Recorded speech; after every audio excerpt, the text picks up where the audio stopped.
ज्ञानञ्जनशलाकया चक्षुरुन्मीलितं येन तस्मै श्रीगुरुवे नमः।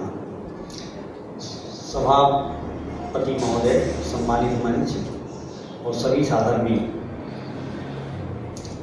मैं ऐसे गुरु को नमस्कार कर रहा हूँ जिसने अज्ञान में हमारी डूबी हुई आँखों को एक उजाला दिया। सड़क पर एक कोई सड़क पार करा दे तो उसका भी हम उपकार मानते हैं, लेकिन ये वो गुरुदेव हैं जिन्होंने हमें संसार सागर से पार कर उतार दिया।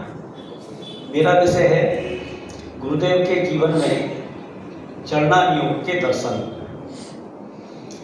गुरुदेव को हम सब ने सुना है तो ऐसा लगता है कि उनके जीवन में केवल द्रव्यानुयोग था, लेकिन ऐसा नहीं है।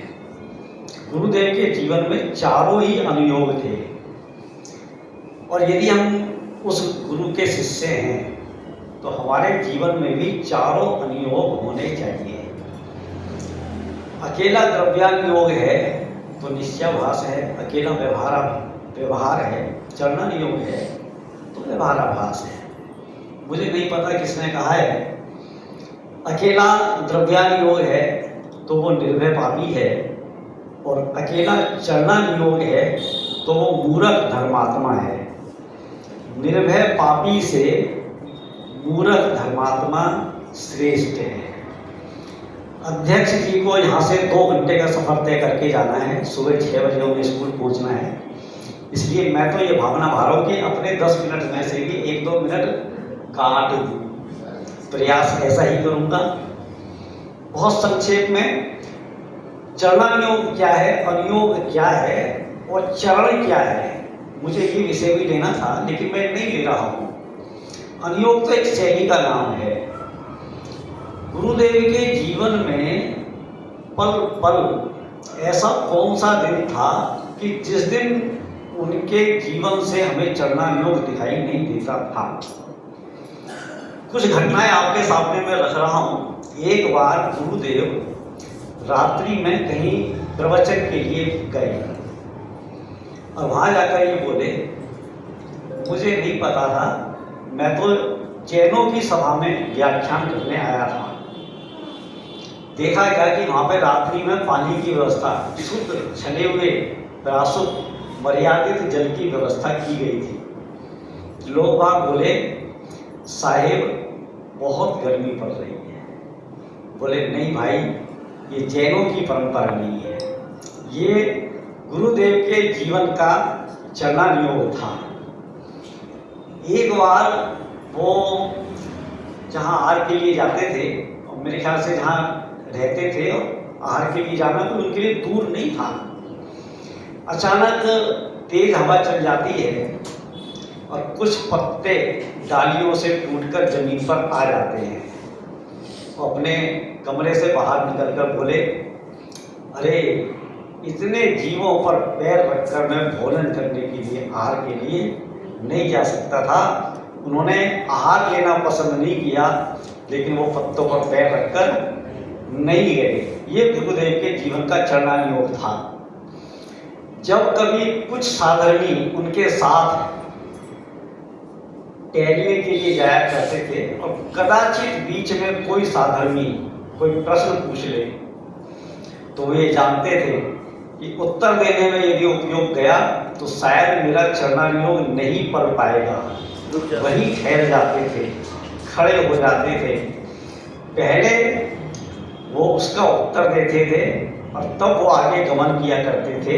ये उनके जीवन का चरणानुयोग था। क्या बात है,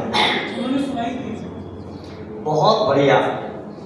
देखो तो सही उनके जीवन, उन्होंने मेरे ख्याल से जवान से, वाणी से द्रव्यानुयोग का उपदेश दिया और जीवन से उन्होंने चरणानुयोग का उपदेश दिया। हम उनके जीवन की कितनी घटनाएं याद करें। आज वो जिस घड़े में पानी पिया करते थे, 7 दिन तक उस घड़े का पानी नहीं पीते थे। क्यों? क्योंकि जो पानी छान कर घड़े में भरा गया है वो पानी घड़े के अंदर प्रवेश कर गया है। उस पानी को कैसे छाना जाएगा, कैसे उसको मर्यादा में लाया जाएगा, तो वो बाकी के 6 दिन उस घड़े को पूरा सुखाया करते थे, उसके बाद वो उस घड़े का पानी पिया करते थे। ये उनके जीवन का चलना नियम था। हम किसी भी दिशा में चले जाएं, माने शील की मर्यादा देखें तो मुझे तो ऐसा लगता है कि बहुत सारी हमारे समाज में, हमारे देश में शील की मर्यादा तो गुरुदेव से निकल कर आई है। माने सभाओं में भाई और बहनों के बीच पार्टीशन होना चाहिए। मेरे ख्याल से पहले नहीं होता था। गुरुदेव के समय में ऐसा पार्टीशन लगाया गया कि भाई को बहनों की परछाई और बहनों को भाई की परछाई भी नजर नहीं आया करती थी। ये उनके जीवन का चरणानियोग था।